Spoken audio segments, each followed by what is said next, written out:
Delfi dieną tęsime su rubrika Knyginėjimai trumpai. Delfi rubrikos Kultūra redaktorė Jūratė Žuolytė jau pasiruošusi pristatyti įdomiausias knygas. Sveika, Jūratė. Labas, Julija. Ar aš gerai suprantu, kad šiandien visos tavo atsineštos 4 knygos labiausiai galėtų sudominti biografinių, istorinių faktų mėgėjus, ar taip? Tikrai taip, nes visos jos pasakoja apie tikrus žmonės, tikrai įvykusias istorijos, tai yra dokumentika, publicistika, tai tie, kas domisi, kas nori skaityti neišgalvotas istorijas, o žinoti, kad taip iš tiesų buvo ir susipažinti su žinomais žmonėmis, tai tikrai jiems tinkamos knygos. Taigi pradėkime nuo pirmosios knygos Meno vagis. Taip. Sakyki, ar čia iš tiesų kalbame apie meno kūrinių vagystės, ar į tą pavadinimą sutelpa platesni horizontai? Ne, čia yra labai toks tiesioginis, galime parodyti, tai yra pavardė galbūt būtų mažiau, kam žinoma apie tokį Stefaną Breitwieserį, kuris, pavardė taip, galbūt nieks nežinos, kas jis toks, bet istorija nuskambėjusi visame pasaulyje apie tokį vaikinuką, kuris, gyvena paprastame name, jo tėvai išsiskiria, o tėvas buvo labai mylintis irgi meną, daug jo turintis ir jam išugdė tą savybę. Ir, o jis pats savo dabar negali leisti to meno, jis neturi pinigų, bet jis labai to domisi. Ir, taip išeina, kad jis kažkaip taip pats ir dirbęs muziejuje supranta, kaip veikia apsaugos sistemos ir pabando pasimti to meno ir parsinešti į namus. Ir pamato, kad tai gana jam lengvai sekasi ir, tai įsibėgė, tai tampa tam tikra manija, priklausomybė. Ir, jis įsimyli irgi merginą, kur irgi su juo vykdo kartu tos nusikaltimus. Ir viskas, pakrypsta taip, kad jo namuose tokioje apširusiai palėpėje, kur jam leidžia mama gyventi su drauge, bet pati ten beveik neina, yra meno kūrinių už maždaug $2 milijardus.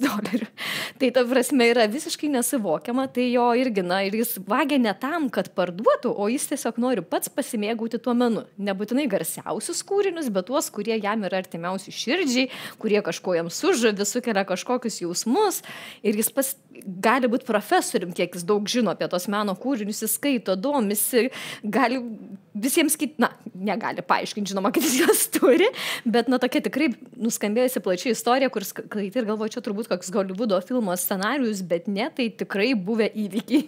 O sakyk, ar tam pagrindiniam veikėjui, meno vagiui, ar jam pavyko bent vieną pavoktą kūrinį parduoti, vis tik ir to pelno užsidirbti? Jis to net nebandė padaryti, tai nei pavyko, nei nepavyko, nes nebuvo toks jo tikslas, jis niekada net nebūtų leidęs.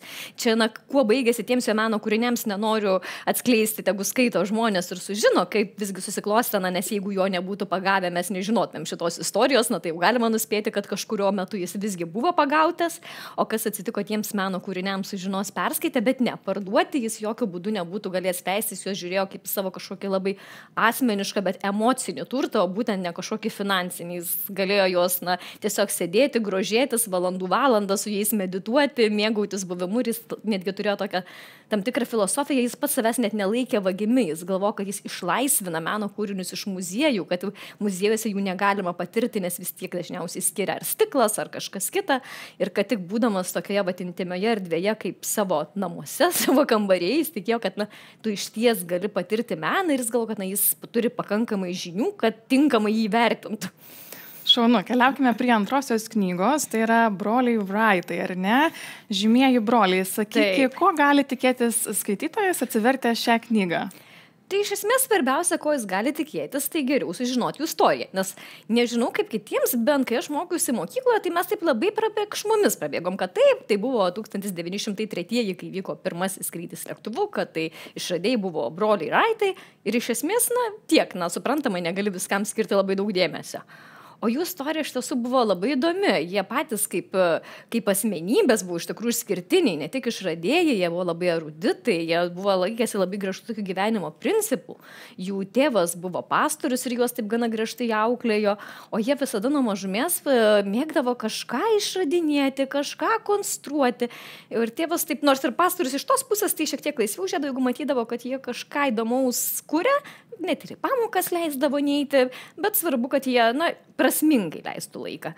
Tai ir jie nuo pat mažumės pradėjo svajoti, kad mes norime išbandyti, ką reiškia skrydis. Tai dabar mums visiems yra suprantama, kad žmogus gali skraidyti, o tuo metu daug kas tikrai sukiojo pirštu prie smilkinio, sakė, kad tai yra neįmanoma, kad čia yra kažkokie išsigalvojimai. Ne jie vieni bandė, iš tikrųjų buvo ir daugiau pasaulyje bandančių tokių entuziastų, bet jie nuėjo toliau. Ir šioje knygoje parodoma, kaip jie šiek tiek kitaip į tai žiūrėjo ir visame tame kontekste išsiskyrė, nes kiti ten arba bandydavo gauti, sakykime, valstybės finansavimą dar kažką. Jie kažkurio metu irgi bandė, bet visada sakydavo, kad ne, mes savo jėgomis, kai padarysime, tada ir žiūrėsime.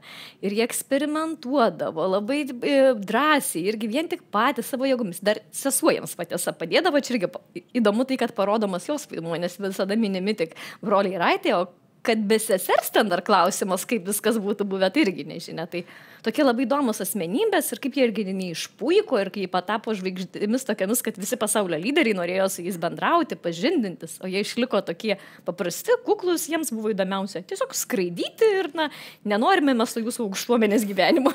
Jūrate, ir ši knyga galėtų būti ir motyvacijos, įkvėpimo šaltinis. Be abejo, galėtų būti kaip nepasiduoti, nes tikrai čia yra daugybė ir tokių nepasisekusių bandymų ir gana skaužiai pasibaigusių, bet kaip jie vis tiek žinojo, ko jie siekia, jie žinojo, ko jie rizikuoja ir turėjo tą svajonę ir bet kokiamis priemonėmis tiesiog ryžosi, dėl to dirbo ir dabar iki šiol mes vis dar minime jų vardą ir jie iš esmės pakeitė pasaulio istoriją. Taigi, trečioji knyga apie Čerčilį. Daug žinome apie šitą unikalią asmenybę, istorijoje palikusią savo pėdsaką. Sakyk, kaip tau pačiai ši knyga pasirodė? Ar tai nebuvo tiesiog sausi istoriniai faktai? Ne, apie Čerčilį pasakoti sausai turbūt būtų neįmanoma, jis toks buvo neįspūdinga asmenybė. Ir autorius šios knygos Jeffrey Best, jis yra labai žinomas, toks pripažintas istorikas, 13 berods knygų autorius, kuris pats irgi visada kažkiek be abejo žinojo apie Čerčilį, paskaitydavo ir galiausiai nusprendė sudėti visas tas žinias į vieną nuoseklų pasakojimą nuo pat Čerčilio gimimo iki pat jo paskutinės gyvenimo dienos ir dar po to, kaip atsisveikinimą buvo su juo. Tai, kiek surinko medžiagos, galima nuspėti vien čia pabaigoje, yra sudėta visos knygos potėmėmis smulkesmenėmis, nes yra tikrai beprotybė prirašyta kiek knygų. Tai čia galima pasižiūrėti, kad Čerčilis yra Amerika, Čerčilis yra Antrasis pasaulinis karas ir taip toliau. Tai jis perskaitė tonas knygų, susirinko medžiagos ir sudėjo tokį sklandų, įtraukiantį, paprastam bet kuriam žmogui, ne tik istorikui, suprantamą pasakojimą, kur yra ir tarptautinės politikos mėgėjams tikrai bus įdomu skaityti, kaip kokie sprendimai buvo priimami ir tiesiog kaip apie žmogų, nes jis tikrai labai ekscentriškas buvo. Dabar nesuvokiama, kaip tie sprendimai priimami, kaip visi žinodavo, kad jeigu jis nepagulėjo vonioje tam tikrą laiką, dabar prie jo nelyskite, kad jeigu jam 3 nakties kilo mintis, jis atsibus ir visi turi keltis ir dirbti. Jis visada ten turėdavo lydėti žmonės, pasiruošę užrašinėti jo mintis, kuris jis nenutrūkstamai tiesiog vardindavo ir kažkas turėdavo šalia, dar tada tik užrašinėmės, taigi rašytis. Tai tokių daugybė niuansų, tai labai įdomi istorija ir šeima jo parodom ir santykius su jie, kaip tai jam buvo svarbu.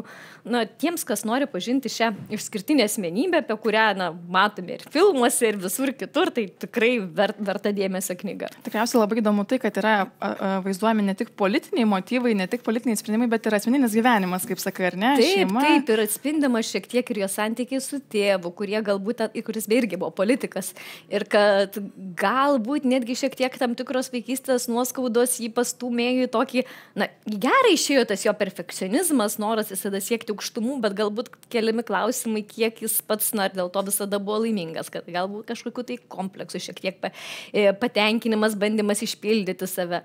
Tai tikrai, ir tiesiog kaip į žmogų pasižiūrimo, ne tik į tą, kuris dėjo parašus, ir labiausiai išgarsėjo, jau 2 kadencijos buvo, bet visgi ta, kur jis buvo Didžiosios Britanijos ministrų pirmininku per Antrąjį pasaulinį karą. Taigi, važiuokime toliau. 4 knyga Sesuo. Iškart paprašysiu paaiškinti per daug neatskleidžiant knygos siužetą, kodėl pagrindinė veikėja yra vadinama pavojingiausia Šiaurės Korėjos moterimi. Tai siužetą neatskleidžiant sunku atsakyti, bet iš esmės, taip, tai yra kalbama apie Kim Jo-chong.